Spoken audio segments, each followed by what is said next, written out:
All right, we're live. Hey, everybody. Hey, everybody in the chat, and hey, everybody on the panel. And hey, Dr. Anthony.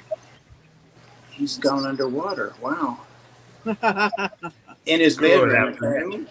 At that. I'm not going to waste a lot of time talking up front here. Welcome everybody in the chat. Welcome mods. Welcome members and panel members. Welcome, and be sure you check out all these channels. Everybody, their links are going to be up there because I want to get right to Dr. Anthony. It's never worked out that we've been able to have him on. We've talked about it 2 or 3 times. So yay, he's came on today, even though he may still be under the weather. I didn't ask him. I should have. No, I'm doing okay today. Yeah. Okay. I know he was sick That's good. yesterday and didn't get to do his live stream. So thank you for coming on. I asked him in the middle of the night when he was at his lowest and tiredest. So we got him. Yay. Couldn't say no. I was delirious. And one of his conditions was that Ed was here. So Ed made it just in the nick of time back from his Mother's Day event today. So awesome. It all came together today. So I was going to ask Dr. Anthony just to tell us some about himself. A lot of us, if not all of us here, know who he is and what he does and that kind of thing.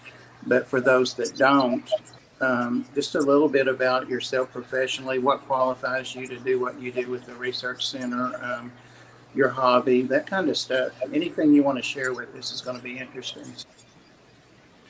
Let's see. What qualifies me? Well, a couple things. I've been keeping fish alive and keeping fish dead for about over 55 years. I'm just turned 63, and I started keeping fish at about 8 years old, 8 years old. From my father, who was a school teacher, was asked to take care of some guppies over the summer, and that started my road to ruin at that point. Road to bankruptcy with all the fish that we tend to buy and all the aquariums. So I have a PhD in zoology. So I'm a well-trained zoologist, a broadly trained zoologist, studying fish behavior, fish ecology. I've been a college professor for 32 years now.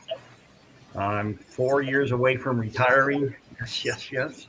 And about 10, 12 years ago, I started the research center with a couple of friends in Peru, the Amazon Research Center for Ornamental Fishes. It's up and running. We've had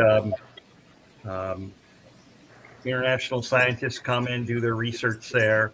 This summer, we're going to be opening the first public aquarium in the area. So end of July, hopefully that'll be the opening for the public aquarium.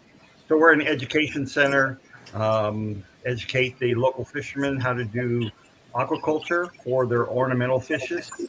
So they have a reliable product to sell during the high water when they can't fish. So instead of doing some other destructive thing to the rainforest, they actually have a steady income all year long. We are also an education center for environmental education. We've been going out to the schools to teach the kids about environmental education, what's happening in their environment, and how they can overcome the problems in their environment. I don't do that personally because it's never good for a white foreigner to come in and tell the people this is what you should do with your country. That's all done by the staff at the research center, who are local Peruvians from the area. So they're like-minded, thinking we're doing awful things to the environment, and they go in and teach the kids. My wife wrote a little book that's used as part of the training, and so we have a mascot called Nalda, which means strength in the local dialect, and she is a pink river dolphin that turns into a little girl, and it's the little girl who goes in and talks to them about environmental education. So that's me in a nutshell. the staff that you have there, are they volunteer? Are they paid? Do they come with their own education, or did you teach them? Or Most of the staff we have right now are um, have degrees in aquaculture.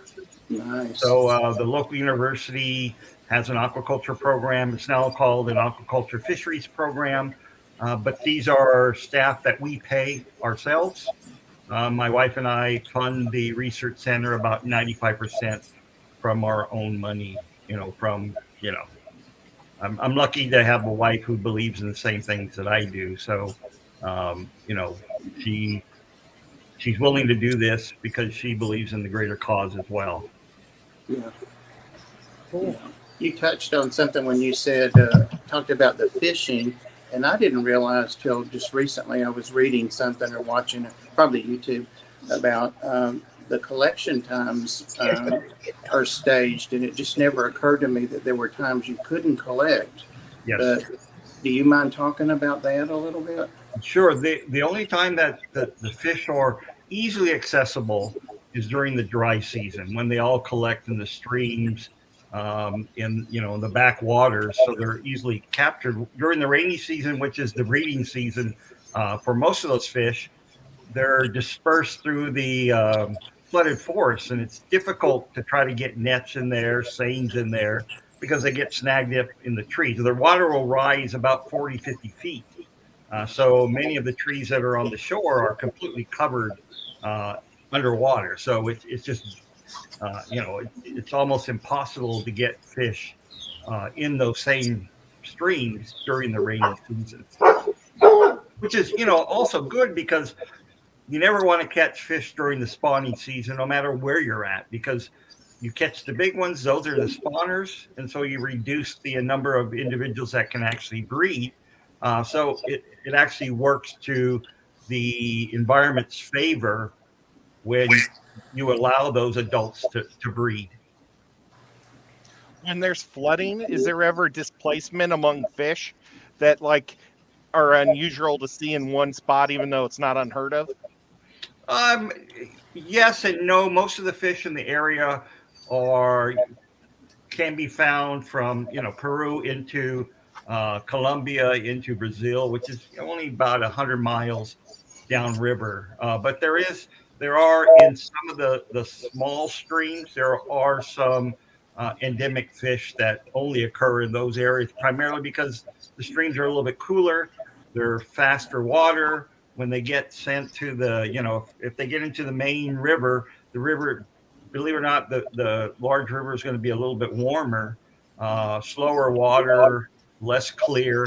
So most of those fish don't survive. Um, Vanoski's asking in the chat, hey Vanoski, why Peru as a center? Well, what happened was I was actually in Peru doing research.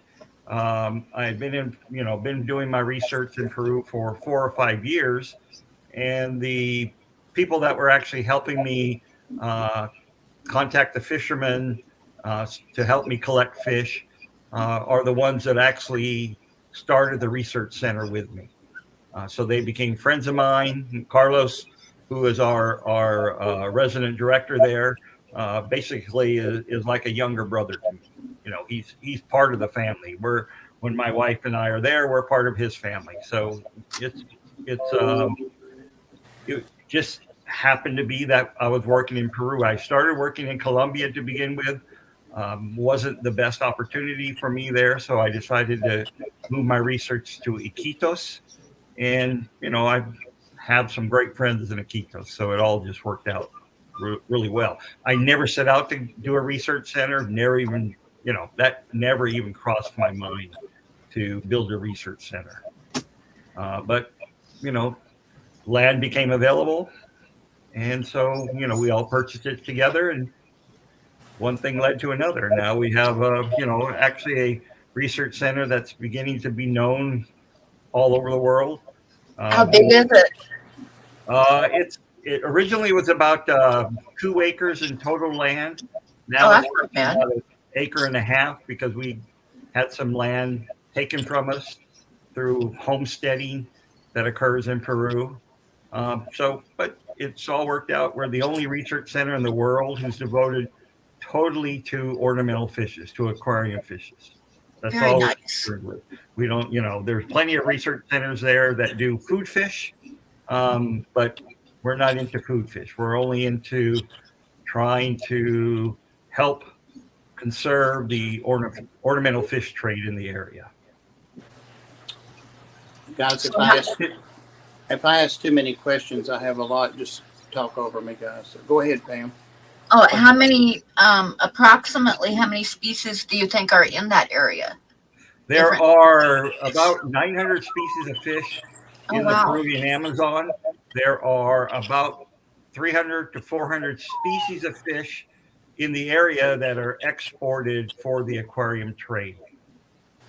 That is a lot. Yeah, that's Yeah. pretty awesome. Yeah, Iquitos is the exporting center from out of Peru. Even if fishes that come from the south of Peru, like the White cory, which is found in southern Peru, they all get shipped to Iquitos before they get shipped out of the country. So it is the nerve center of exportation of fish out of Peru. Is it set up as a not-for-profit or a nonprofit? Yes, we have a nonprofit status here in the United States, and we also have a nonprofit status in Peru, and such that any fish that we produce at the research center for research purposes are not sold. We don't sell anything. And what we try to do is we try to take the fish back into the wild that we produce at the research center. It's not as easy as just going outside and dumping the fish. We're trying to do everything right. So we make sure that these fish are separated from everything else, or disease free, and we actually get permits from the government to release them back into their native locations. Is there a lot of regulations, or are you mostly like self-regulated as far as that Well, goes? there is, if there are regulations, not a lot, but there are regulations because we're trying to do things right, try to do things correctly. We could take all our fish and just put them back in the river. No one would know the difference, but we would know the difference, and we're trying to do what's right.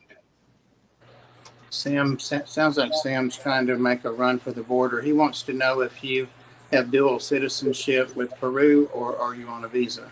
I'm on a visa. I am not a citizen of Peru. I'm a citizen of the great United States. So the tourist visa allows us to stay for 3 months, either continuously or total of 3 months. You can get a sort of work visa that allows you to stay in Peru a total of 6 months per year. Right now, because I teach most of the academic year, we just get a tourist visa. Even though I'm on a tourist visa, Research Center has all the research permits, so I work under the research permit of the Research Center. Once I retire, both my wife and I will go get the 6 months visa, because we plan to spend more than 3 months there a year, probably half the year there and half the year back here in the States. Nice. Do you mind if I ask where you teach at? I teach at a small liberal arts university called Soka University of America. We only have an undergraduate. Well, there is a small education program, but it only has 5 students a year. We have at our university about 450 students, and our university is one that part of their education is they have to study a foreign language, and they have to do a study abroad program that is paid for by their tuition. So it's not any extra to go to study abroad. So a lot of universities have study abroad, but it's not a mandatory program, and you have to pay for it. Well, it's part of their tuition at our university, so it's no added expense to them when they spend the semester abroad. Nice. That's nice. Earlier, you said that you make sure that you never put fish back into the wild that have diseases. Yeah. What type of diseases do you see in Peru, and how do you treat them? No matter what you get, fishes are going to be filled with bacteria and parasites, flukes, tapeworms. Under normal circumstances, they're not a problem for the fish. But when you catch them, you bring them in, they may not have been fed for 3 or 4 days, not in the best conditions. That's when these diseases can take over. And it happens in our aquarium too. When your fish become stressed, that's when you have outbreaks of diseases. So you see the normal diseases. We see Costia in our discus, which is a very common disease that you see in the United States, kind of like a velvety appearance on the body of the discus. When the times when you can get cold water, we do get ick outbreaks, because it's not running water in our fish lab. They're all in aquariums, so the water can get a little bit cooler sometimes. And we do see tapeworms and flukes and just the normal diseases that you would find here. So all of our fish, when they come into facility, they go through a quarantine process, and we use ProziPro as our main anti-parasitical, just because it's very effective, and it's cheaper because I can bring it in from the States. One of the things we're working on though is some of more homeopathic remedies that we use from the plants there in the Amazon. A lot of our students actually do research on homeopathic remedies for the fish, and we use methylene blue a lot. But our number one medicine that we use is salt. Salt is really a good medicine for fish. Any specific kind of salt? We use water softener salt because that's what we can get there. But yeah, any salt.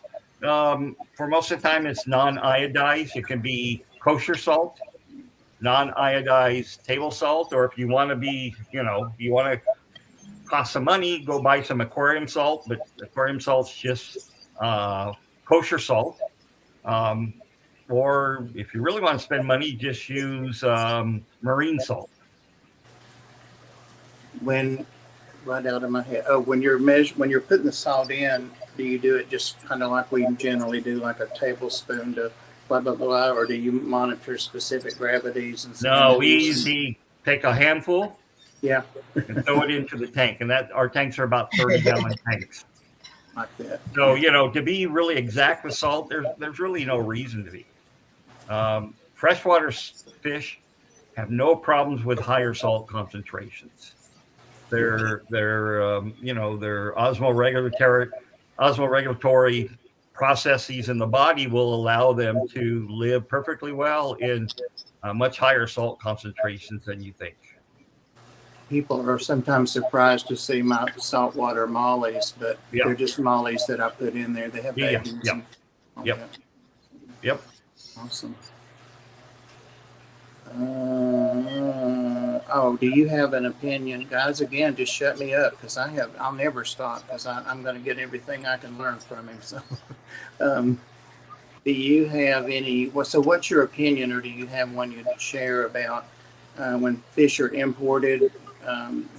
Should they just be in quarantine, or should they be treated with Prozi or something? Or what's your opinion? Yeah, when you buy fish, period, I think, but especially wild caught fish, one of the things that happens is that most exporters won't feed their fish for 4 or 5 days before they export because you want their body to be completely clean.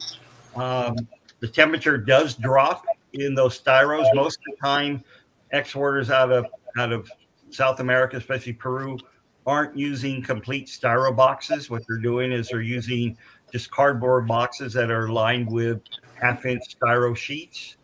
And so that water is getting really, really cold. And so those fish are going to be stressed. And again, stress means disease fish. So if you put your fish into a tank normally, with your other fish, there's a likelihood that you're going to have problems. So yeah, every wild caught fish should be quarantined, and just if anything, just with salt. I don't like to use too many things when I bring them home, just because they're already going to be stressed to begin with. So salt will actually help calm them down, so to speak. And if you need to treat after that, I wait 4 or 5 days to make sure everything's good in those fish before I start treating with Pro or General Cure, something of that sort. Even though General Cure is hard to find these days. It is. Yeah, it is. Well, okay, I'm getting further and further off topic, but I want to know what your opinion is. So, like I have certain fish that I medicate, that I treat with salt or some chemical every few months, some twice a year, but all of my fish, I do some sort of treatment on at least once a year, even the salt water. Am I overdoing it? If you're not feeding live foods, especially, blackworms tend to be okay, but blackbirds can maybe bring in something. When the old days only used to feed tubifex worms, oh yeah, that you need to treat often. But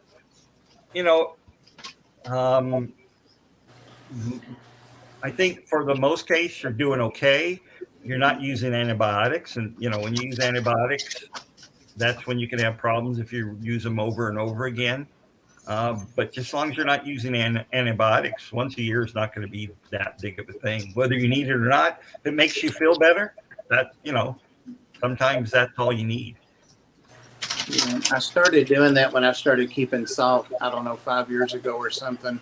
And out of nowhere, I would get, of course, the ick thing, as you know, is different for salt and fresh water. It's a different ick. But just out of nowhere, so I just started treating every 6 months. And now I just do it once a year.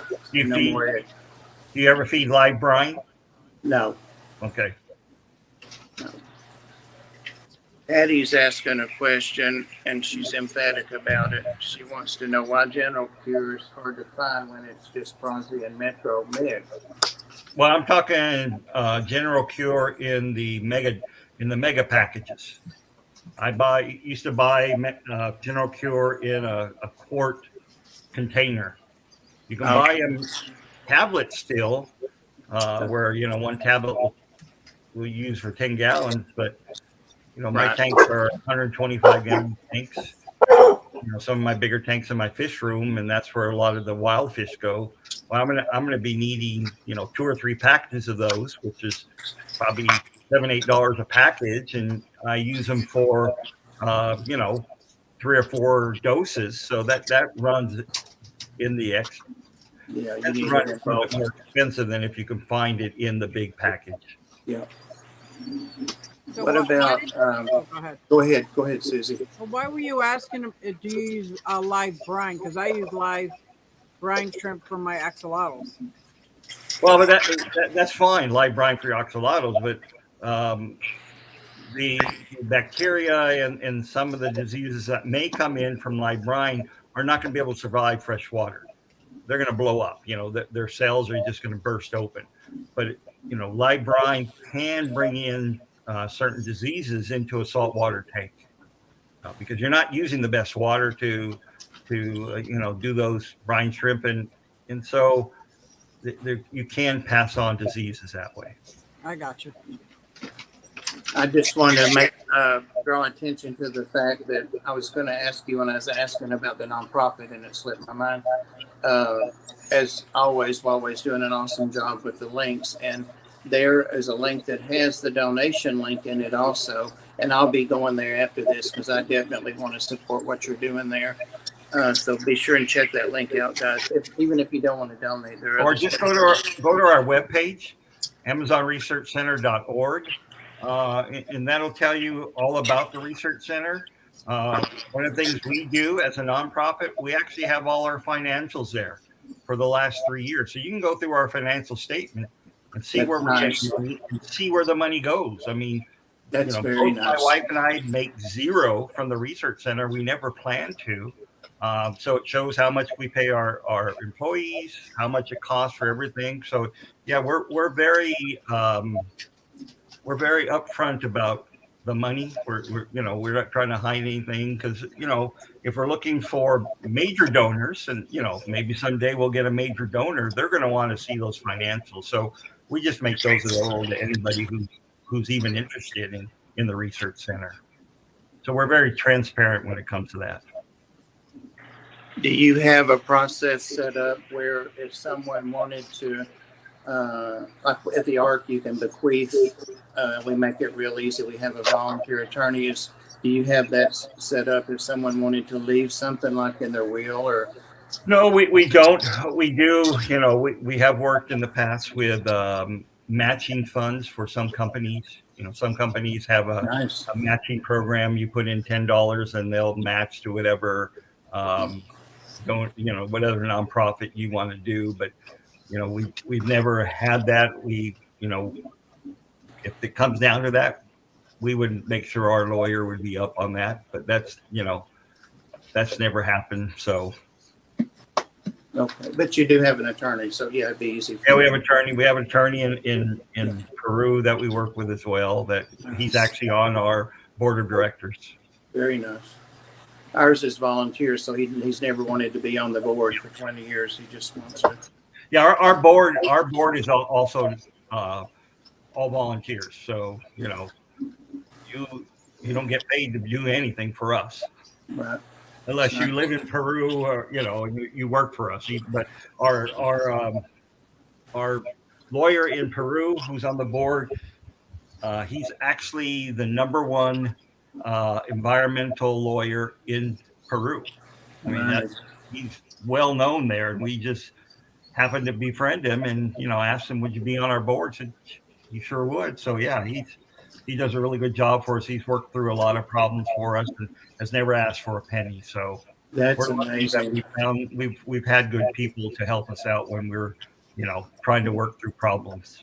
That's awesome. And that speaks very, very highly for what you're doing, that someone like that would want to be a part of it and not want to be paid for it. So. What you should do is reach out to Budweiser because everybody hates them right now and they're looking to make somebody happy. Budweiser is not found in Peru, at least not in our part of Peru. So maybe if they want to make edge roads into Peru, they would do that. But yeah. Ed, I can see you doing like a commercial with fish swimming in Budweiser or something. Yeah. I used to know the staff that I had friends that worked for their old commercial team before they got rid of them all a few years ago when InBev took over, because I was in St. Louis. Huawei wants to know if you speak Spanish. He's definitely planning on leaving the country, I see. Sí, yo hablo español. My mother was Mexican American, but when I was growing up, I never wanted to speak Spanish, never wanted to learn Spanish. In fact, I took French for my foreign language because my father was French. Now I could shoot myself because, trying to learn a language as an adult is not the easiest thing. But one of the things that happened because my grandmother did not speak English at all is I understand a lot more Spanish than I can speak. And so when I'm in Peru, the Spanish comes back to me, but when I come back, I kind of lose it all. And even when my mother was alive, she would laugh at me when I try to speak Spanish to her. So I didn't really get much chance to practice. So yes, I do speak Spanish. It's more Spanglish. The director and I, we have our own language. He doesn't speak any English. Wow. So but we communicate really well. But one day I was trying to we had some workers come in to when they were trying to put in the big panel, the 20-foot acrylic panel for the big, huge tank that we have. And I was trying to explain to them in Spanish what I wanted.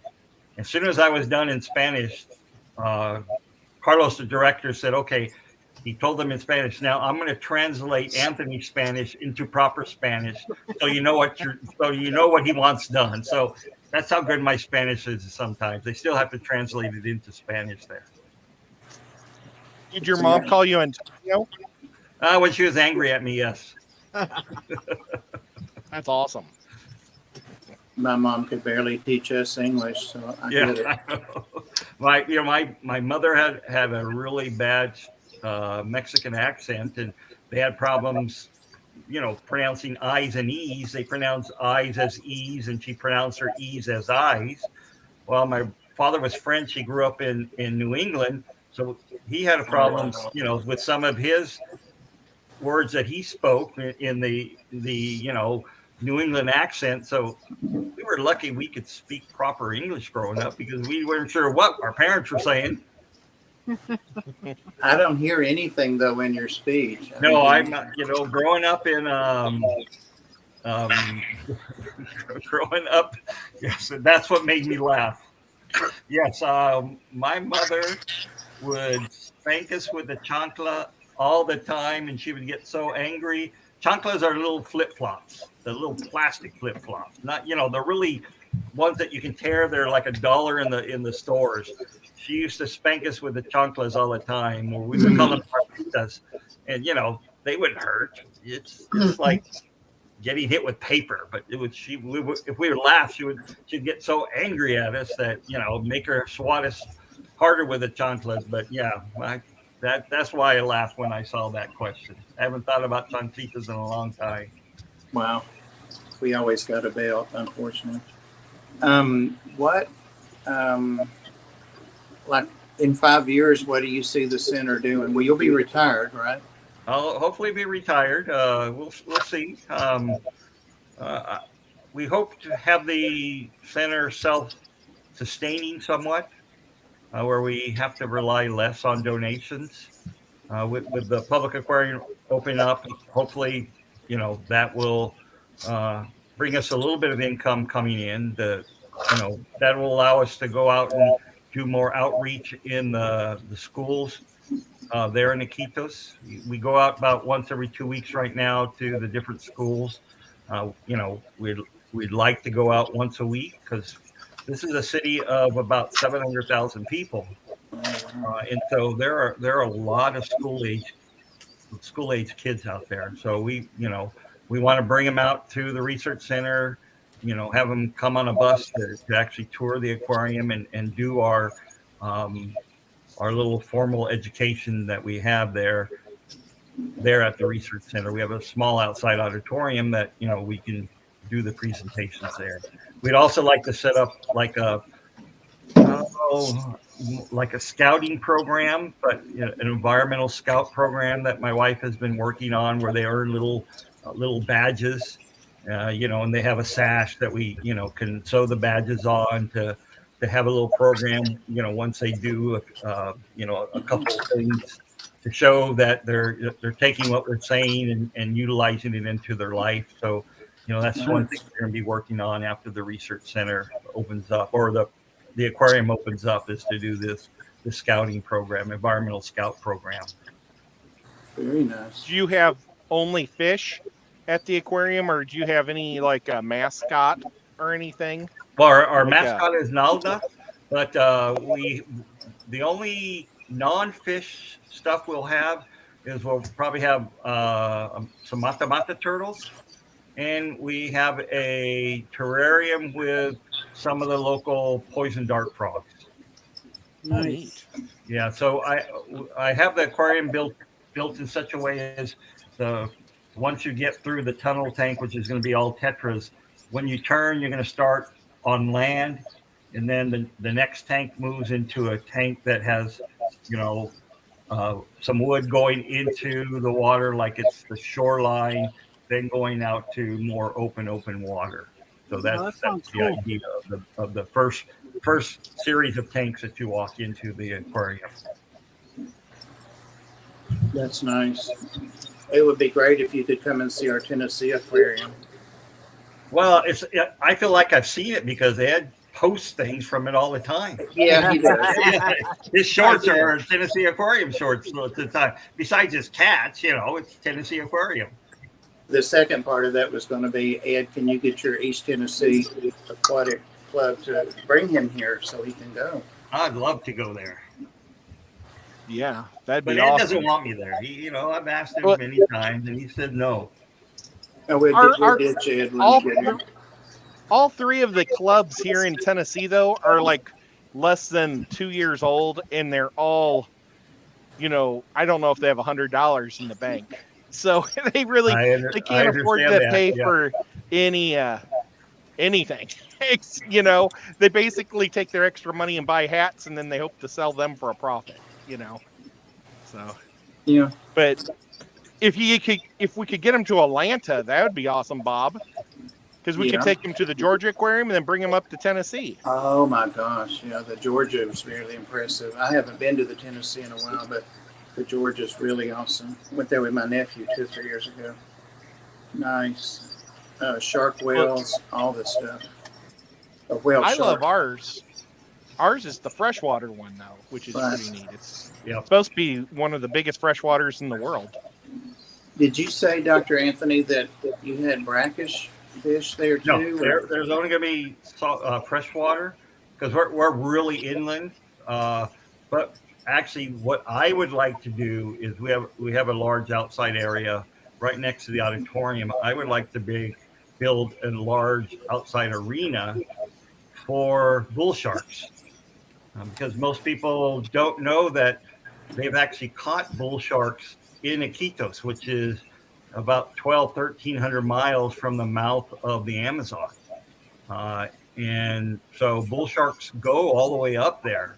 And I would like to have 2 small bull sharks in a big circular aquarium outside. That's Be awesome. really what, if we get financially stable, that's really the next thing that we build for the aquarium. You could feed them baby manatees. No, we work very closely with the Manatee Rescue Center, so I don't think they would appreciate us taking their manatees that they're trying to rehabilitate and put back into the wild. I didn't Maybe realize just the ugly ones. Yeah.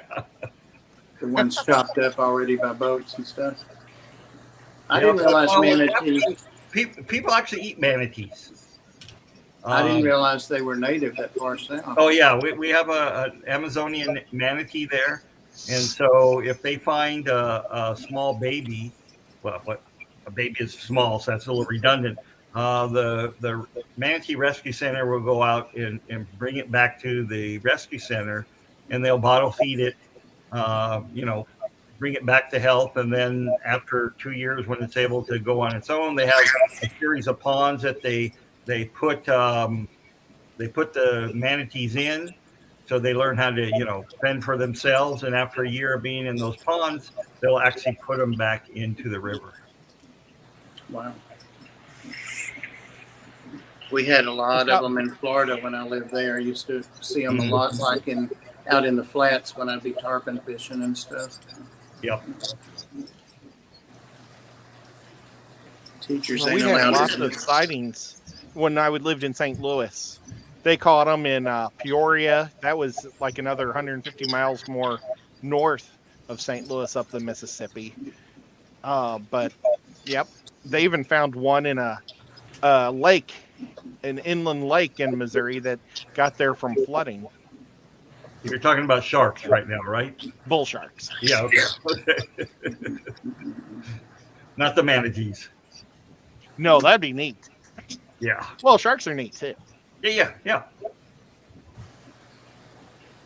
Let's see, I've got something. Well, how about, are those ugly little pink dolphins near you? Yeah, we have pink dolphins there in the river, but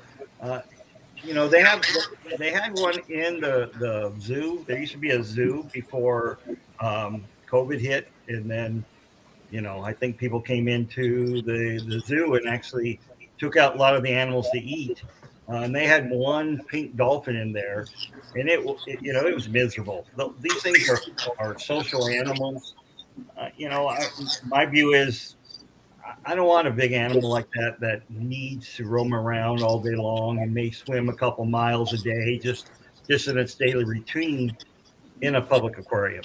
So we're not going to have otters, we're not going to have manatees, we're not going to have dolphins at the research center. It's not fair to the animal. Well, can you see the river from your research center? You can't see the river, but you could go to one of the rivers within 10, 15 minutes. As the crow flies, we're probably 2 or 3 miles away from 2 rivers. Susie Q was outside, as we all know, and the mosquitoes are eating her alive. So spring's really there. So she said in our private chat, that she had to get inside, and great guest, and thank you, Dr. Anthony. So that's where she went. That made me think when we were talking about the pink dolphins just then, she said mosquitoes. I bet those things get bit a lot by mosquitoes down there. You know, mosquitoes can be bad in certain parts. When you're around the black water, mosquitoes don't like black water environments. They don't like running water, much less. So, believe it or not, we have lots of bats at the research center. And, bats are wonderful getting rid of the mosquitoes. And that's one of the problems we have is bats will get up into the roofs, and the roof, under the roof at the office and research lab, there must have been 1,000 bats there just roosting in the roof. And bats are great, but they produce lots of guano, and we had guano coming into the office, guano coming into the technical lab, the actual lab that we do a lot of the work in. So we actually had to fill up every little tiny hole with expandable, foam and go back time and time again, because they just find their way into every little tiny. When I lived on Cape Cod, almost everybody would put up bat houses on the sides of their house because they eat so many mosquitoes. Yep. And there is a lot of water on Cape Cod, so yeah. Did you scare the bats out before you squirted that stuff in? Yeah, we got rid of all the bats. We went online to try to figure out how to make the bats not stay in there. One of the things they say is put a strobe light in there, and have it go on, not constant strobe, because they'll get used to that, but random strobe. And then if you use smoke, that you can get rid of them. So we tried everything we could to try to as non-lethal as possible, get rid of most of them that we could. Did you turn mothballs? Yeah, we tried mothballs. We tried, we went through, mothballs got rid of a few, the smoke got rid of a few, the strobe lights, all these things. So, little by little, we got rid of all the. I'll volunteer to come down there and smoke. Yeah. Damn, you're so generous. I know, huh? And Ed's true Sylvia's talking about they feeding the baby manatees to the sharks, and now he's worried about the bats. So. Yeah. Well, bats are useful. Yeah, bats are very useful. I want to put up bat houses, but the people there don't want the bats around, and they just don't understand. The bats do a good job. Oh, they do. Kind of like snakes. I mean, people in Peru do not like snakes. They see a snake, they want to kill it. And I say, no, don't kill the snake, because the snakes help get rid of, some of the mice and rats that you may have in many areas. So, but they, as soon as they see a snake, they just want to chop it all up. Wow. Could you tell us, has invasive species hurt the climate down there, or not necessarily climate, but the habitats of other fish? Well, I work with. That's my main research is invasive species. I primarily work with gouramis and guppies. Gouramis were brought in through the pet trade. Guppies are like our mosquito fish for many countries. They brought in guppies instead of mosquito fish to get rid of mosquito control. Now we have tilapia to worry about, because they're being brought into the aquaculture facilities, even though people don't like to eat tilapia.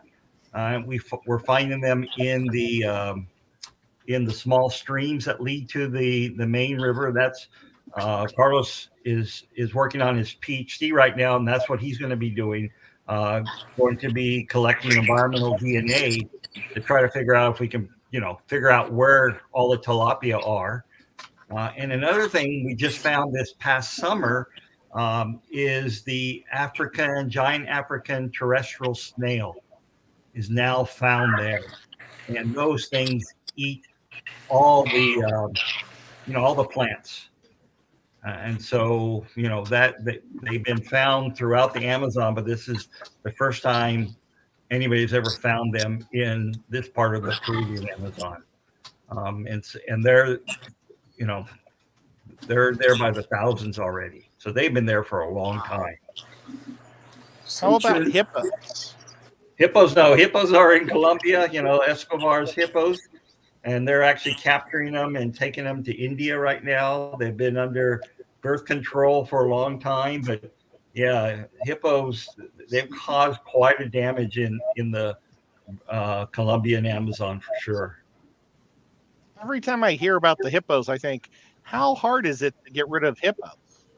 Because they're so big, they could find them. They're also very mean and dangerous. Yeah, hippos are dangerous, and you hit them with a tranquilizer dart and they go underwater. That's a 2-ton animal that you're trying to get out of the water. It's not that easy to get a 2-ton animal out of the water. You got to get them all, because one goes down, they live in packs of 20, 30 animals, and even the crocodiles don't mess with those. No, yeah, crocodiles won't mess with them at all. Why did that guy have so many hippos? Because he had a zoo out in the he produced, he developed his own zoo out in the middle of the rainforest on his compound. It's like Michael Jackson. Yeah, but this was worse because, at least Michael Jackson had fences. Yeah. For whatever you thought of him, he actually had a better prepared zoo in terms of trying to keep those animals under control. You're not, I think you said you're about 10 miles as a crow flies from the river, but how do you access a water source then for the center? Water that we use for public use, we have a well that we drilled that's about 50 meters deep, 150, 160 feet deep.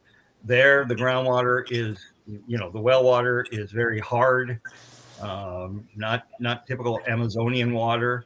The water for the tanks, we have a reservoir that we dug, and water actually just percolates through the soil into the reservoir. The water table, if you dig probably 6-7 inches underneath the ground, you hit the water table. Oh my gosh! Especially during the rainy season. That's the water table. It's right there. It's like a floating island. Yeah. Well, so we're like southern Florida, where it's basically water constantly. Right. Make a swimming pool and just put a screen bottom on it. Yeah, most kids use the river for a swimming pool, so that there's, I think, there's a few swimming pools in the city, but the city is a little bit higher up in elevation, probably 100 feet of elevation, so you can have a proper swimming pool there.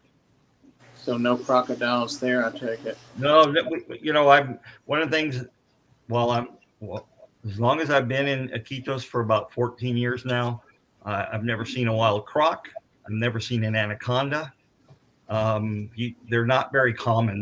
They're at least for the caiman alligators that they have there. People have outfished them. They fished them out. Because they eat them. They're really good to eat. And so there used to be, right next door to us, there was a guy who had a huge lake, and he had gourami in his lake because he would feed them to his caiman. He had probably 7, 8, 10 to 12 foot long caiman that he was trying to breed. Jesus. I've seen the miniature caimans, and they're in the pet trade. You can go like to underground reptiles and buy those things. Mm-hmm. At Ponds and Plants, they have them. Really? Yeah, Wow. remember when you go back into his zoo area? But he was a professional zookeeper. Yeah. And this guy would build zoo like in habitats all around the United States. That was his main business. And then he kind of had a fish and pet store for his mom to run. I have never eaten an Oscar, but they do eat Oscars there in Peru, in Iquitos. They eat Oscars, peacock bass, plecos. some of the bigger tetras. Piranha, of course, is very common to eat. But yeah, I have never actually eaten a Oscar. So, June, I'm still on your good list. In Florida, they officially made Oscars a game fish instead of an invasive. Yeah. So you have to have a fishing license to eat them now. Do they have any game fish there where the center is? Like Some of the big catfish. Yeah, big catfish, peacock bass. Occasionally have someone come over, do a peacock bass fishing tour. But, the better peacock bass are actually in Venezuela and Colombia and Brazil. We just have a peacock bass. It doesn't get as big as some of the other ones in Brazil. She's apologizing for assuming. So. No, I've had guinea pig, but never Oscar. Oh, no. Oh, guinea pig is really good.